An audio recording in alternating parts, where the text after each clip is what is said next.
अस्सलाम वालेकुम नाज़रीन, मां आहियां कलसुम किचन सां गॾु। अॼु मां तव्हांखे ॾसे रही आहियां चणनि जी पली। हीअ चणनि जी पली आहे, साग न। साग जेको आहे उहो सरिहं जो हूंदो आहे। हीअ मूं सोए साफ़ करे धोई रखी आहे। हूअं त हिन में अहिड़ो कुझु बि कोन्हे ख़ासि जेको ॿुधाए सघिजे या ॿुधाइण जे लाइ कुझु कोन्हे को, हिन में कुझु अहिड़ो पवंदो ई न आहे। इहा आहे साग चणनि जो, या आहे पालक। पर इहा ॾिसो, पालक बि सिंधी पालक आहे। इहा आम वारी हितां जेका गर्मियुनि सर्दियुनि में गॾु हूंदी आहे उहा न, सिंधी पालक। हीअ बि मूं साफ़ करे धोई रखी आहे। ऐं सावा मिर्च ऐं मुंहिंजो पाणी जेको उॿरी रहियो आहे। कॾहिं बि तव्हां जेको आहे न, साग सरिहं जो हुजे, चणनि जो हुजे,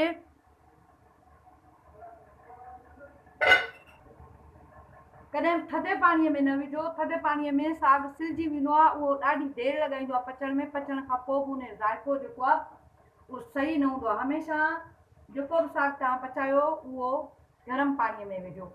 मां हिन में विझी रही आहियां। तक़रीबन मां हिनखे कलाकु पचाईंदसि। मूं हिन में तक़रीबन 2 जग पाणीअ जा जेको आहे सो विधा आहिनि। ऐं साग सुठे तरीक़े सां ॻरी वेंदो। बाक़ी हिन में पवंदव दही, ऐं हीउ मटणो पवंदो। उहा तव्हांखे एंड में ॾेखारियां थी। हुन जी भाप घटि न कजो, न त थधो जेको आहे थी वेंदो पाणी। त पोइ असांजो पली ऐं साग जेको आहे उहो सुलझी वेंदो। हीअं आहिनि सावा मिर्च। मुंहिंजो घटि आहे, मुंहिंजो 2 किलो साग हो त उन मां तक़रीबन 3 पाव वञी बचियो आहे। ऐं मूं हिन में सिर्फ़ु पाव विधो आहे पालक जो। इन करे इन लाइ हेतिरा सावा मिर्च काफ़ी। ॻाढ़ा मिर्च मां न इस्तेमालु कंदसि, तव्हां चाहियो त इस्तेमालु करे सघो था। त नाज़रीन, मूं हिनखे पाणी विझी तव्हांजे साम्हूं ई, ऐं साग ऐं पालक ऐं पली ॿई विझी गॾे करे ऐं मिर्च विझी रखिया। हाणे हिन जो पाणी बिल्कुलु ख़तमु थी वियो आहे। हाणे मां हिनखे मटींदसि पंहिंजे दाल माठने सां माटे, ऐं पोइ हिनखे तड़को लॻंदो। हिन में सिर्फ़ु लूणु विझिबो, ॿियो का बि शइ न। वरी मां तव्हांखे ॾसींदी थी वञा विच में। त नाज़रीन, मुंहिंजो साग उॿरी वियो, तव्हांखे ॾसियोमि। ऐं हाणे मां हिनखे दाल माठने सां मां पीसे रही आहियां। हीउ मुंहिंजो तक़रीबन पीसजी चुको आहे। तव्हां सोचींदा हूंदो त हे जदीद दौर आहे, ग्राइंड करण में 2 मिंट था लॻनि, लेकिन ग्राइंड वारे में उहो मज़ो ई नथो हुजे जेको हिन में थो हुजे। ग्राइंड में त 2 मिंट बराबरि लॻनि था, हिन में बि 5 मिंट लॻनि था, पर जेको हिन में मज़ो आहे उहो हुन में न आहे। अच्छा, हाणे मां हिन में विझंदसि अटो कणिक जो, जेको असां आम घर में इस्तेमालु कयूं था। लाज़िम तव्हां हिनखे, जेके असां अक्सर चवंदा आहियूं अटे जी राई, लाज़िम विझंदा कयो। तव्हांजे साग में पाणियठ बिल्कुलु न थींदो। अक्सर मूं साग ॾिठा आहिनि त उन्हनि में पाणी हूंदो आहे साइड में, प्लेट में रख त उन में बि पाणी हूंदो आहे। हिन में मां तक़रीबन हेतिरो जेको आहे सो विझंदसि। ऐं हीअ आहे दही, 1 पाव दही आहे, पर मां हिन में घटि विझंदसि छो त मुंहिंजो साग थोरो आहे।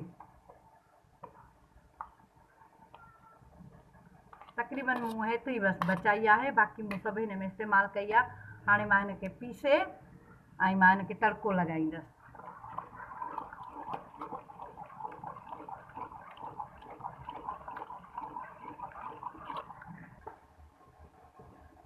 नाज़रीन, मुंहिंजी कढ़ाई गरम थी चुकी आहे। मां देसी जेको आहे सो गिहु इस्तेमालु कंदसि। तव्हां वटि जेकॾहिं मौजूदु आहे त बहितर ॻाल्हि आहे, जेकॾहिं न आहे त तेल गिहु जेको बि तव्हां चाहियो इस्तेमालु करे सघो था। मूं वटि मौजूदु आहे, इन करे मां उहो इस्तेमालु कयां थी। उमेदु आहे त तव्हांखे पसंदि ईंदी इहा शइ। दुनिया में ॾिठो वियो आहे ऐं ॿुधंदा बि आहियूं त माण्हू पंहिंजे पुराणियुनि शयुनि वापसि कनि था। असां पंहिंजे सागनि, पलियुनि, देसी गिहनि, मखणनि खां अलाए छो परे थी विया आहियूं, शहरी माण्हू थी विया आहियूं। पर चाहियूं त असां पंहिंजे शहर में सभु शयूं वापसि पचाए खाई ॾेई वठी सघूं था। असांखे विसारणु न घुरिजे। भली असां शहर में आहियूं, पर आहियूं त सिंध जे शहर में न, आहियूं त सिंधी। इन करे असांखे पंहिंजूं शयूं कॾहिं बि न विसारणु ऐं भुलिजणु खपनि। मुंहिंजी थूम जेको आहे सो थोरी पचंदी, हिन में देसी गिह आहे, इन करे एतिरो ज़्यादा मां न पचाईंदीमांसि।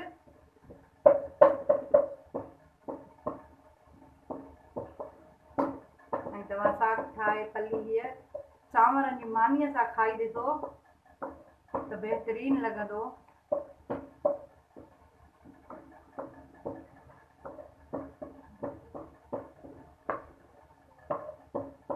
हिन में मां विझंदसि तड़के में थूम जे में। उन खां पोइ तक़रीबन अञा मां हिन खे 10 मिंट पचाईंदसि। जेका मूं हिन में दही ऐं थोरो अटो विधो उहो पचे, उन जो कचोपन जेसि ताईं ख़तमु न थींदो त पली असली मज़ो न ॾींदी। मुंहिंजी थूम पची चुकी आहे। हिन में मां विझंदसि इन में ई बसि पंहिंजूं शयूं साग। ॾिसो मुंहिंजो बिल्कुलु हथ सां पंहिंजो घोटियो आहे ऐं बिल्कुलु क्लीन आहे, सफ़ा।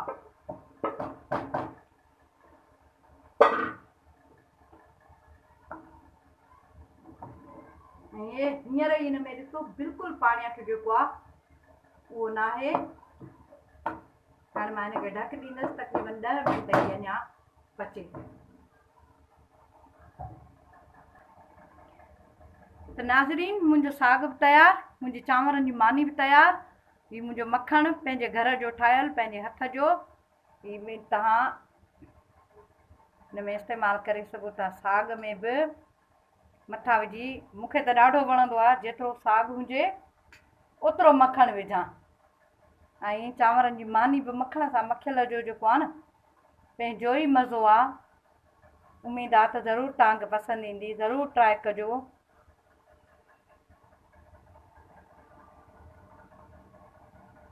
ज़रूरु ट्राए कजो।